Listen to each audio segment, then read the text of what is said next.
வணக்க நண்பர்களே, மற்றொரு கலந்துரையாடலில் இணைந்து கொள்கின்றோம். இன்றைக்கு வழமைக்கு மாறாக ஆயுத எழுத்து என்ற நூல் வெளிவர இருக்கின்றது. வருகின்ற 25ஆம் தேதி லண்டன் நியூ மோல்டன் பகுதியில இந்த நூல் வெளியிடப்பட இருக்கின்றது. சாஸ்திரி அவர்கள் பாரிஸை சேர்ந்தவர். இவருடைய முதலாவது நூல் 10 ஆண்டுகளுக்கு முதல் ஆயுத எழுத்து 1 வெளிவந்திருந்தது. தற்பொழுது விடுதலை புலிகளின் ஒரு புலனாய்வு பிரிவு முகவராக செயற்பட்டு தற்பொழுது பரிசில் வாழுகின்ற சாஸ்திரி இந்த நூலை எழுதியிருக்கிறார். இதுல பல்வேறு விஷயங்கள், விடுதலை புலிகளுக்குள் இடம்பெற்ற பல்வேறு விடயங்கள் தொடர்பாகவும், குறிப்பாக ராஜீவ்காந்தியுடைய படுகொலை போன்ற சம்பவங்களும் இதில் எழுதப்பட்டிருக்கின்றது.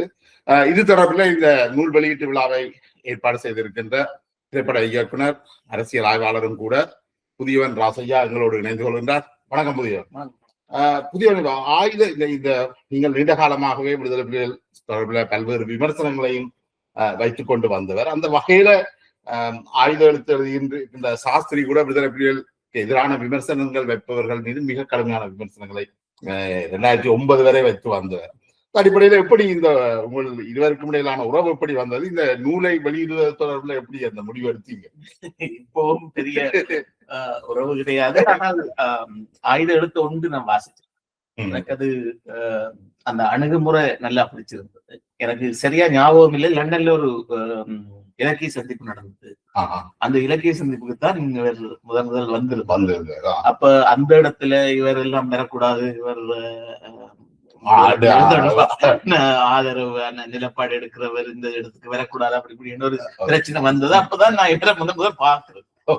ஆனால் அதுக்கு பிறகு ஒரு செல்ஃப் கிரிட்டிசிசம் மாதிரி அவர் தன்னை மீளாய்வு செய்கிற ஒரு சூழல் இருந்திருக்கு போல இருக்கு. சோ எவ்வளவுக்கு நாங்கள் கருத்துக்களை ஒடுக்குறதுக்கான முயற்சியில் எடுக்கிறவர்களை எப்படி நாங்கள் ஓப்பனா எதிர்க்கிறோமோ, அதே மாதிரி அந்த கருத்து பரிமாற்றம், அந்த டிரான்சிஷன் நடக்கைக்குள்ள நாங்கள் அதை வரவேற்கவும். சோ அந்த வகையில ஆயுத எழுத்து 1 பார்த்த பிறகு நல்ல ஜனரஞ்சகமான எழுத்தாளர்கள் கூட. அப்ப சோ 2க்கு நான் தான் எழுதினேன். நான் இந்தியால இருந்த சமயம் அவர் முதல் இந்த புத்தகம் வர்றதா போட்டிருந்தேன். ஆயுத எழுத்து 1 ஞாபகம் வந்த வழியா நான் கேட்டு இதுக்கான ஒரு அறிமுக நிகழ்வு மர நிர்மாணம் சார்பா நாங்கள் செய்யறேன்னா செய்யலாம், அதுக்கு உங்களுக்கு ஓகே இருந்தா. அவர் சொன்னார், நீங்கள் உங்களுக்கு பிரச்சனை இல்லைன்னா செய்யலாம். உண்மையிலே எங்களுக்கு அவரோட கருத்துக்களோட உடன்பாடு இருக்கோ இல்லையோ, ஆனா அவருக்கு அந்த கருத்து சொல்றதுக்கான அந்த சுதந்திரம் இருக்குதாங்க. அதுக்கான அந்த இடத்தை நாங்க எடுத்து கொடுக்கறதுல நான் நினைக்கிறேன் கட்டாயமாக செய்யப்படணும். மற்றது இந்த மாதிரியான நூல்கள் ஒரு விவாத பொருளா மாறைக்குள்ளதான் சரி பிள்ளைகள் கூட நாங்கள் பொது வழியில கலைக்கக்கூடிய ஒரு சூழல் உருவாகும். அப்ப நாங்கள் அதுக்கான களத்தை அமைக்க வேண்டியது எங்களோட கடமை தான். அதாவது உண்மையிலே விடுதலை புலிகள் தொடர்பில் பல்வேறு நூல்கள் வந்திருந்தாலும் விடுதலை புலிகள் அந்த அமைப்பு தொடர்பில் ஒரு விமர்சன ரீதியாக பார்த்த நூல்னு சொன்னால் தமிழினுடைய கூர்வாளின் நல்லது, ஆயுத எழுத்து போன்ற ஒரு சில நூல்களை தான் நாங்கள் குறிப்பிடுறோம் நினைக்கிறேன். இன்னும் எங்களுடைய விடுதலை புலிகளுடைய பிரதி அதாவது துணைத் தலைவராக இருந்ததுன்னு சொல்லப்படுற ராகவன் கூட இந்த வரைக்கும் ஒரு நூலையில வெளியிட. உண்மையிலேயே இவர்கள் சில பேட்டிகளும் அண்ண காலமா வந்திருக்கு. ஆனால் இப்படி என்னடா இவ்வாறான பதிவுகள் வர்றதன் மூலமாகத்தான் நாங்க வரலாற்றை புரிஞ்சு கொள்ளக்கூடியதாக இருக்கு. இன்னைக்குள்ள பெரிய பிரச்சனை உண்மையாவே எங்கள் விடுதலை போராட்டத்துல என்ன நடந்ததுன்றது ரொம்ப அறிய முடியாத விஷயங்களை நேரடியா அனுபவிச்சாக்கள், நேரடியா பார்த்தாக்கள் அதை சொல்ல முன்வராட்டிக்கு அந்த என்ன சொல்றது, இப்ப நாங்கள் ஒரு சம்பவம் தொடர்பா 10 விதமான விஷயங்களை கேள்விப்பட்டிருக்கிறோம். எது உண்மை எது சரி என்றது தெரியாது. சம்பவ இடத்தில் நின்றார்கள், சம்பவ இடத்துல அந்த அந்த அந்த விஷயத்தை நேரடியா பார்த்தார்கள் அல்லது ஈடுபட்டவர்களுக்குள்ளால வரும் பொழுது அதுக்கான அந்த கிரெடிபிலிட்டி கூடுது. கட்டாயமா, நிச்சயமாக. இப்ப என்னடா இந்த புத்தகத்துல பல்வேறு விடயங்களும் அதுல குறிப்பாக ஒரு அழகிய இவர் அவன் என்று சொல்லப்படுறவர் தான் அந்த முகவர்.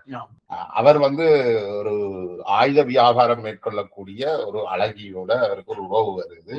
அவர் அந்த அழகியோட உறவு கொண்டுட்டு அந்த அழகி கேட்கிறா, இவர்கிட்ட கேட்கிறா, உங்களுடைய தலைவரை பற்றி கேள்விப்பட்டிருக்கிறார், நானும் அதை ஒரு கப்ப ஆக்க விடுவேன்.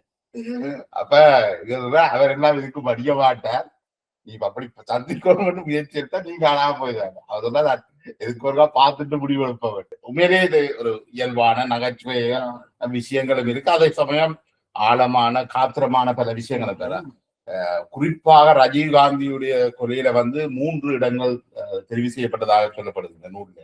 அது வேற வழியிலே நான் அறிஞ்சிருந்தேன். அதுல ஒன்று டெல்லி, மற்றது கர்நாடகா, அடுத்தது தமிழ்நாடு. டெல்லியில செயற்பட முடியாம போய் கர்நாடகா வரையிலும் கர்நாடகாவிலேயும் அது செய்யப்பட இல்லை. அடுத்தது தமிழ்நாட்டுல தான் நடக்க போகுதுன்னு இவர் எழுதுற அதுல புட்டமானு தான் இதுல நாவல் பாணியில எழுதி வாரேன். புட்டமான் ஒரு படு மொக்கன் கொண்டு வந்து தமிழ்நாட்டுல செய்துட்டாரு. உண்மையிலேயே அது ஒரு விமர்சன ரீதியாகவும் அது அணுகி இருக்கு. நான் படிச்ச வகையில வந்து 2 விஷயங்களை இந்த புத்தகத்துல பார்க்கக்கூடிய இருந்தது. ஒன்று வந்து அந்த புனைவை கொண்டு வந்து நிஜத்துக்குள்ள புகுத்துக்குள்ள ஒரு சிக்கல் ஒன்று இருக்கு. இதுல எது புனைவு எது நிஜம்ன்றத பிரிச்சறியக்கூடிய விஷயங்கள் அந்த தன்மையை கொஞ்சம் இழக்குது. 2வது வந்து அந்த ஒரு சொற்கோணம் என்னதான் இருந்தாலும் வந்து இந்த மாற்று அமைப்புகளுக்கு தொடர்பான விஷயங்கள் வரும் பொழுது எவ்வளவு காரசாரமாகவும் நக்கலாகவும் நளினமான ஒரு முறையில வருதோ, ஆனா அதே விஷயம் இங்க வரும் பொழுது அதுக்காக அவர் இல்லை என்று நீங்க சொன்ன மாதிரி புட்டமான வந்து மக்கள் என்ற வகையில எழுதுறது. ஆனா அந்த லெவலுக்கு அது போகவும் தேவையில்லைன்னு நான் என்ன வருத்த வேண்டாம். அப்படியெல்லாம் நாங்க மொக்கன் என்றது ஓகே, அது அவருடைய அவர் அந்த சொல்றார். ஆனால் அதற்காக இவர்களை அப்படித்தான் சொல்லணும் என்ற அவசியம் இல்லை. ஆனால் உதாரணத்துக்கு அந்த இபிஆர்எல் அமைப்பினுடைய தலைவரை விவரிக்கிற விதமும் சேம் இங்க வந்து விடுதலை புலிகளின் தலைவரை விவரிக்கிற விதமும் வந்து மாறுபடுது, காணக்கூடியதா இருக்கு. எனக்கும் அதே உணர்வு. அது ஒரு மிகப்பெரிய விமர்சனமா நான் பார்த்தேன். நான் அது என்னுடைய போனூர்லயே எழுதியிருந்தது. என்னென்றாலும் தலைவர் என்றா கொஞ்சம் இதாத்தான் இருக்கு. மற்ற இயக்க தலைவர்கள் வேற இங்க விரையில்லை இல்ல நினைக்கும் அவர்களுக்கு அது கடந்த 30 வந்து ஒரு நிழல் அரசை வச்சிருக்கேக்குள்ள ஒரு 30-35 ஆண்டுகளாக அவர்கள் ஒரு செட் ஆஃப் நொலேஜ கொடுத்திருக்கிறோம். அந்த நொலேஜுக்காக தான் நீ வெளியும் உலகத்தை பார்க்கிறோம் நினைக்கிறேன். என்னதான் வெளியில வந்தாலும் அது இப்ப நீங்க வணிகத்துறையில கல்வி கற்பிக்கிறவர் என்ற முறையில உங்களுக்கு தெரியும். ஒரு பெரிய ஆர்கனைசேஷனுக்கு ஒரு டெஸ்கோ எடுத்தால் சரி, அல்லது ஒரு மார்க்ஸ் அண்ட் ஸ்பென்சர் எடுத்தால் சரி, அல்லது காஸ்கோ எடுத்தாலே அதுக்கே ஒரு கோஆபரேட் கல்ச்சர் இருக்கு. பெரிய ஒரு அமைப்பு. அது 30 வருடம் வந்து அந்த கல்ச்சர் உங்களை தெரியாம உங்களுக்கு வந்தாங்க. நீங்க விடுதலை புலிகள் அமைப்புல இருக்கிறவர்கள், கமாண்டர் லெவல்ல இருக்கிறவர்கள் கதைக்கிறத பாத்தீங்கன்னா சில நேரத்துல அவைகளை பார்க்காம நீங்க கேட்டீங்கன்னா எக்ஸாக்ட்லி சேம் டோன் இருக்கு. அது வந்து சாதாரணமா வரல. அது அந்த கல்ச்சருக்குள்ள வந்து துணைவியாரோட மற்ற விடுதலை புலிகளோடையும் கதைக்குள்ள வார அந்த புரட்சியை நாங்கள் எப்பவுமே பார்க்கலாம். அவர்களுடைய pattern of thinking, pattern of talk, அது எல்லாத்தையும் நாங்கள் அதுல பார்க்கலாம். உண்மையிலே இந்த நூல் மீது பலருக்கும் பல்வேறு விமர்சனங்கள், குறிப்பாக விடுதலை புலிகள் சார்ந்தவர்களுக்கு இந்த நூல் மீது மிக கடுமையான விமர்சனங்கள் இருக்கு. ஆனா என்னதான் இருந்தாலும் முதல்ல வந்து நீங்கள் இந்த நூலை வாங்கி வாசிக்கிறதன் மூலமாக மட்டும்தான் நீங்கள் அதுல உடன்படுறதா இல்லையா இல்லதான்றதை கொண்டு வரலாம். அந்த நூலை வெளிவர வாசிக்க கூடாது என்று சொல்றதே அது ஒரு இந்த நாட்டுல இருந்து கொண்டு, அதுவும் புலமே இந்த நாடுகள்ல இருந்து கொண்டு ஒரு கருத்து சுதந்திரம் காதை கண்ணை மூடிக்கொண்டிருக்கலாம். ஒரு காலத்துல நாங்கள் இந்த சமூக ஊடகங்கள் இல்லாத, இணையதளங்கள் இல்லாத காலகட்டத்துல வந்து ஒரு புத்தகத்தை தடை செய்தால், ஒரு படத்தை தடை செய்தால், ஏதோ ஒரு முயற்சியை தடை செய்யும் பொழுது அது ஓரளவுக்கு சாத்தியப்படுறதுக்குரிய சாத்தியப்பாடுகள் இருந்தது. ஏனென்றா ஓகே இப்ப இன்னொருத்தருக்கு அது போகாது. இப்ப இந்த நூலை வாங்க வேண்டாம் என்று சொன்ன பிறகு இது நூலகத்திலேயோ அல்லது வேற ஒரு இணையதளத்தில இது பிடிஎஃப் மட்டும் போட்டா உலகத்துல இருக்கிற யாரெல்லாம் பார்க்க வேணுமோ பாக்குறோம். அப்ப இப்ப தடை செய்யறதுன்ற விஷயம் வந்து சாத்தியம் இல்லாத ஒரு விஷயம். சோ ஆனா எங்கள்கிட்ட வரலாறுல இந்த போராட்ட வரலாறுகளால் நாங்கள் கற்றுக்கொண்ட ஒரு விஷயம் என்று சொன்னா, அது எந்த இயக்கமா இருந்தாலும் சரிதான், ஒரு விஷயம் பிள்ளைன்றது எங்களுக்கு தெரியக்க அதையே வெளியில சொல்லுவாங்க. சரி, அப்ப போராட்டம் நடந்து கொண்டிருக்கிற காலகட்டத்துல சில நேரம் அதை அக்செப்ட் பண்ணலாம். ஓகே, இப்ப போய் நாங்கள் இந்த அமைப்புல நடந்த ஒரு உள் படுகொலை தொடர்பா நாங்கள் விமர்சிக்கிறது வந்து மக்களுக்கு இந்த போராட்டத்தை அவநம்பிக்கை உருவாக்கிடும் இயக்கத்தின் மேல.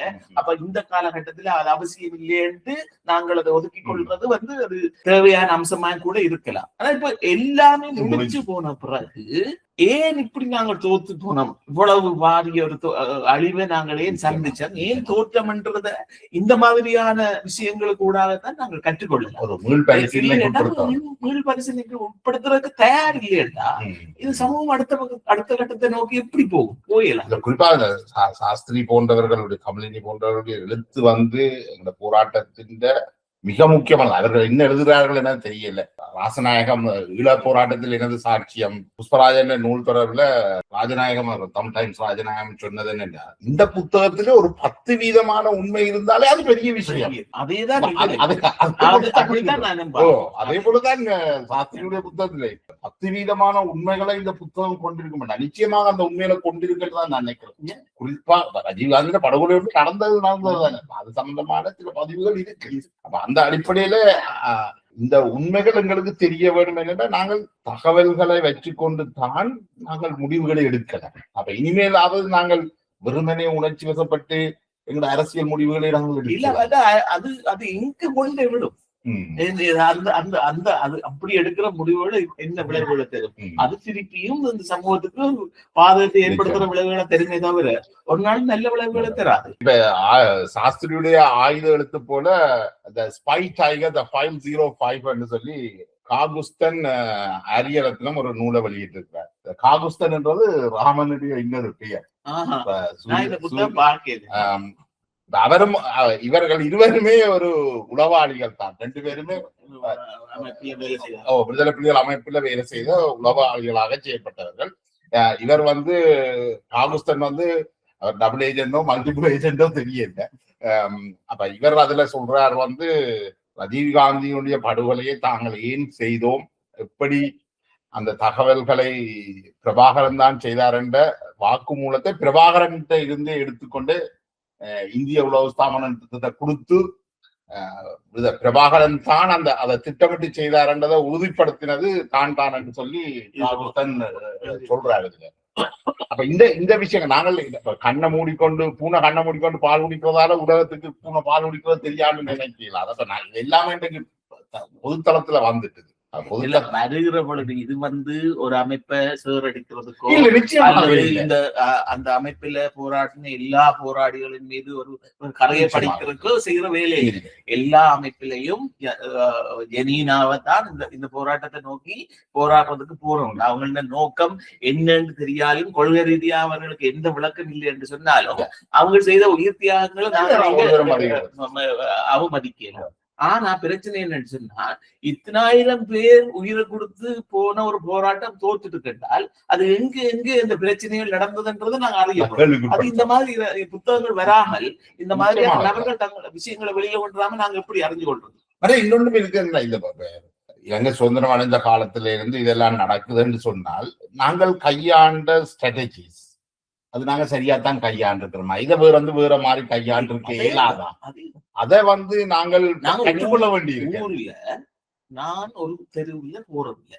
எங்களோட ஊர்ல இருந்து கேட்கல சின்னபடியெல்லாம் இருக்கு. ஏன்னு சொன்னா நீங்க சைக்கிள்ல வந்தாலும் அந்த நாய் சைக்கிள்ல படுத்திருக்கும்.